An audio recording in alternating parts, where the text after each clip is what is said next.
Bagaimana dengan ajalnya ya Rasul, ya Rabbi? Ajal itu adalah waktu dicabutnya nyawa kita karena habisnya rezeki kita.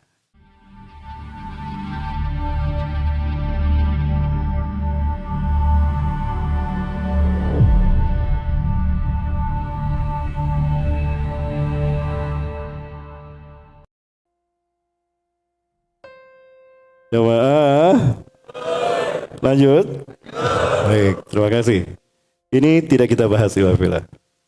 Karena saya bingung para sekalian. Ada banyak yang tanya sama saya, Ustadz, kenapa materinya nggak ada yang baru? Bingung. Ada yang baru, tapi kalau dibahas celaka saya.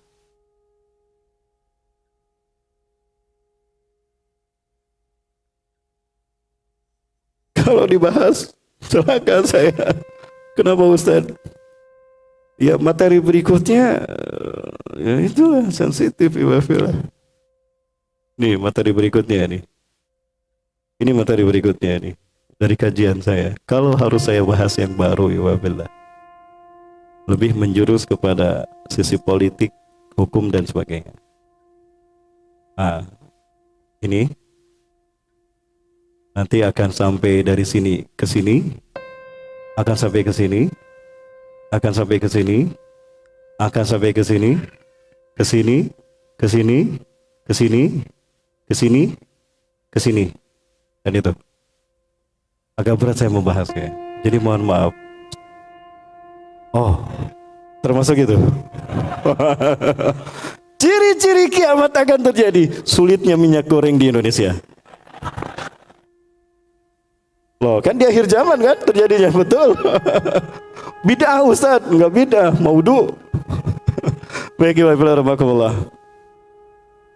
Saya ingin tahdus menikmat keyakinan saya kepada antum di masjid ini. Sungguh indah hidup di akhir zaman. Iwafillah. Fokus langsung pada materi. Nanti kita ada tanya jawab ya Iwafillah. Sebagiannya saya ingin membahas tentang kodo dan kodar. Apa bedanya kodo dengan takdir atau kodar? Iwafillah, secara umum ayat ini berbicara kepada kita tentang takdir. Allah Azza wa Jalla mengajarkan takdir kepada kita secara sederhana di dalam ayat ini. A'udzubillahi minasyaitonirrajim. Ma asaba min musibatin. Tidak ada satu bencana pun yang menimpa, musibah yang menimpa fil ardi, baik di muka bumi, wala fi anfusikum, ataupun di dalam diri kalian, musibah menimpa diri kalian, illa fi kitabim min qabli an nabraha, melainkan tercatat di Lauhul Mahfuz sebelum Allah menciptakan langit dan bumi. Jadi apapun yang terjadi di alam semesta sudah tercatat di Lauhul Mahfuz 50.000 tahun sebelum langit dan bumi Allah ciptakan. Ini namanya takdir. Tidak berubah sampai hari kiamat. Dan menciptakan itu bagi Allah, inna dzalika 'alallahi yasir. Mudah bagi Allah seperti itu. Maka Rasulullah SAW menegaskan ayat ini dengan tafsir, dengan hadisnya. Innallaha qadaral maqadira qabla an yakhluqas samawati wal arda bi khamsina alf sanah. Sesungguhnya Allah telah mencatatkan takdir bagi makhluknya 50.000 tahun sebelum langit dan bumi Allah ciptakan. Nah itu takdir. Yang kedua, ayat ini berbicara tentang kodo. Surat An-Nisa ayat 79. Kenapa saya katakan kodo? Lihat, ada campur tangan perbuatan manusia. Ya, Allah berfirman, ma asabaka min hasanatin, apa saja yang menimpamu berupa kebaikan faminallah, itu datang dari Allah. Kalian sukses dalam berbisnis, kalian sukses dalam karir, kalian dapat rezeki nomplok atau apapun kesenangan dan kebahagiaan, itu datang dari Allah. Wa ma asabaka min sayyi'atin famin nafsik, dan apa saja keburukan yang menimpamu itu datang dari dirimu sendiri. Allah tidak menakdirkan yang buruk untukmu. Allah tidak menetapkan yang buruk untukmu. Tapi Allah menghendaki yang baik. Tapi kamu memilih itu, maka yang buruklah yang terjadi. Artinya ada pilihan manusia dari takdir Allah yang harus terjadi. Itulah qada. Lalu apa bedanya kodo dan kodar? Kalau kodo adalah ketetapan yang Allah putuskan ketika makhluk menjalani takdir. Contoh sederhana. Ya, Surga dan neraka adanya atas takdir Allah, betul? Dan Allah menakdirkan yang berbuat baik, amal soleh, beriman masuk surga, yang kufur masuk neraka. Itu takdir Allah. Kita tahu Fir'aun di zaman Nabi Musa AS mati dalam keadaan beriman atau kafir? Kafir. Itu takdir apa kodok? Kodok, pilihan Fir'aun.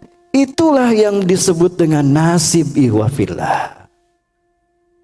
Ya, saya gambarkan dalam diagram Venn seperti ini. Ya, di mana nih? Saya di sana apa di sini? Oh, di sini. Maaf ya, saya kesini. Alhamdulillah, ini adalah takdir Allah. Rasulullah SAW bersabda, "Idza kana ibnu Adam fi batni ummi arba'ata ashhur, arsalallahu lahu malakan." Jika manusia ada dalam rahim ibunya 4 bulan, 125 hari, Allah mengutus satu malaikat. Fakutiba lahu min maqadirih, maka dicatat oleh malaikat itu takdirnya. Malaikat membawa buku catatan takdir. Di sana tertulis namanya Rahmat Baikuni, Ustadz akhir bulan. Oh, udah ganti profesi, bukan akhir zaman lagi, akhir bulan.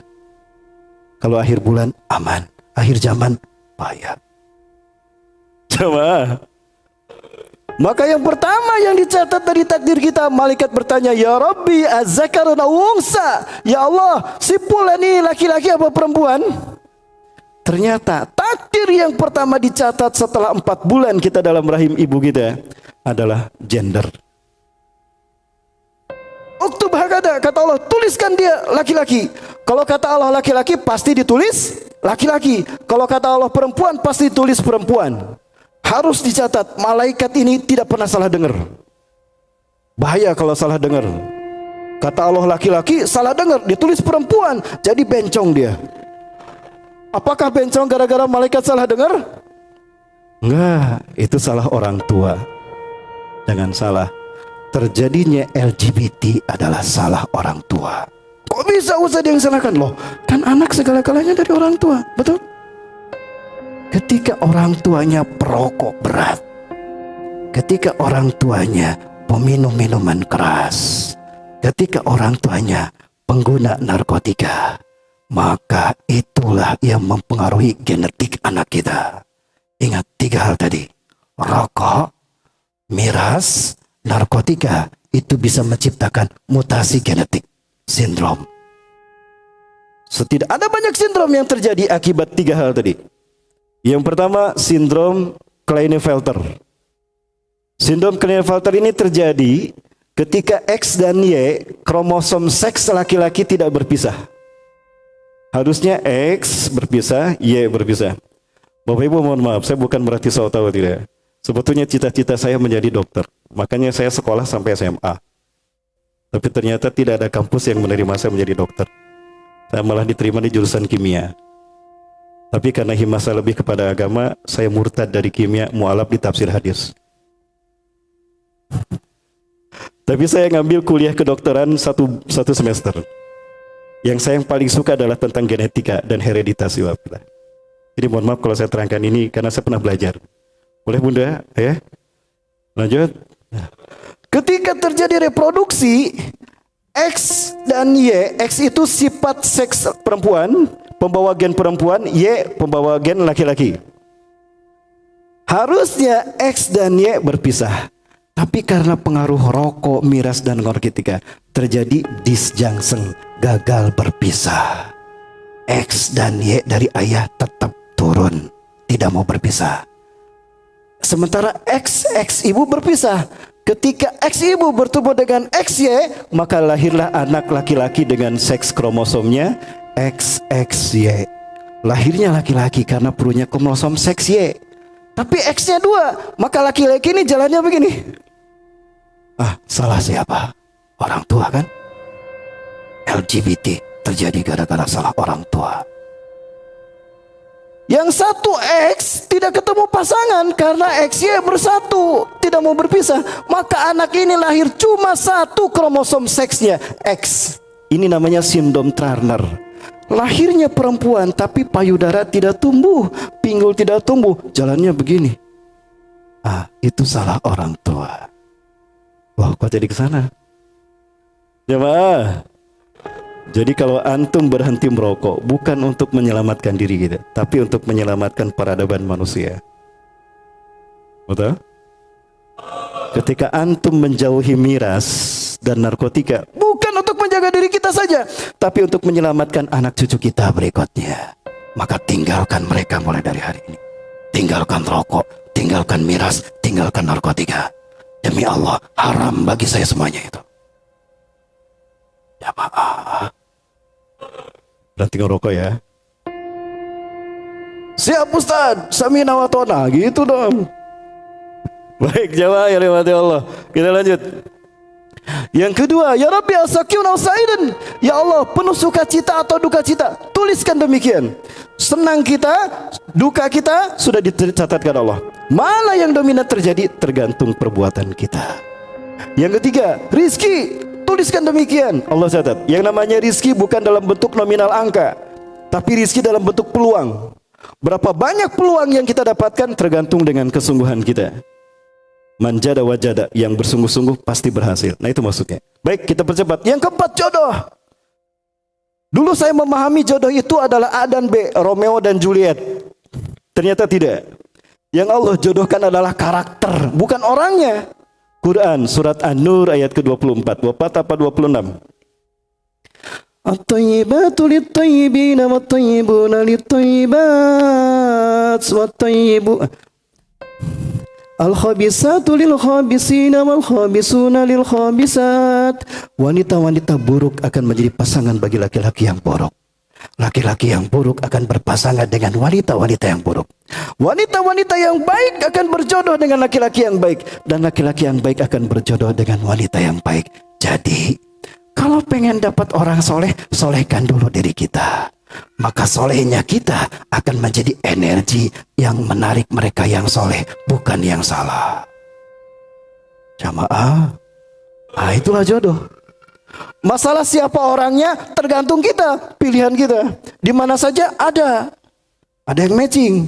Saya ceramah di Tasikmalaya, ada yang berkedip sama saya. Waalaikumsalam, matching nih. Saya ceramah di Batam, ada yang berkedip sama saya. Waalaikumsalam, alhamdulillah matching sama saya. Mana yang harus kita pilih? Mana yang menjadi istri kita? Yang kita pilih kan? Betul? Dan pilih jangan 2, 2, 4, 3 langsung. Satu dulu. Ya, satu kan? Cukup satu Bu ya? Bu, cukup satu ya? Boleh 2? Oh jangan. Cukup satu Bang. Cukup satu Bu ya? Bu, tapi kalau satu bukan istri namanya, iswan. Satu iswan, 2 istu, 3 baru istri.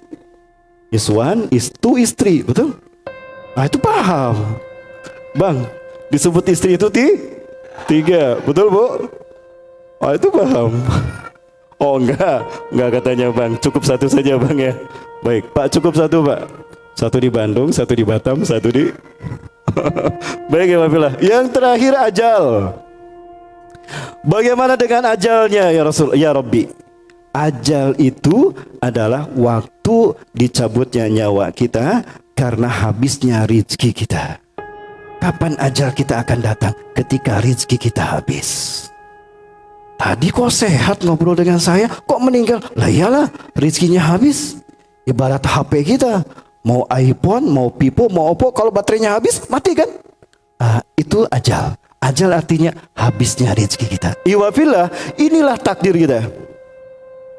Kemudian Allah menakdirkan kita ada pada 3 posisi: musayyar, mukhayyar, mumayyiz. Musayyar adalah posisi di mana kita hanya bisa menerima takdir Allah.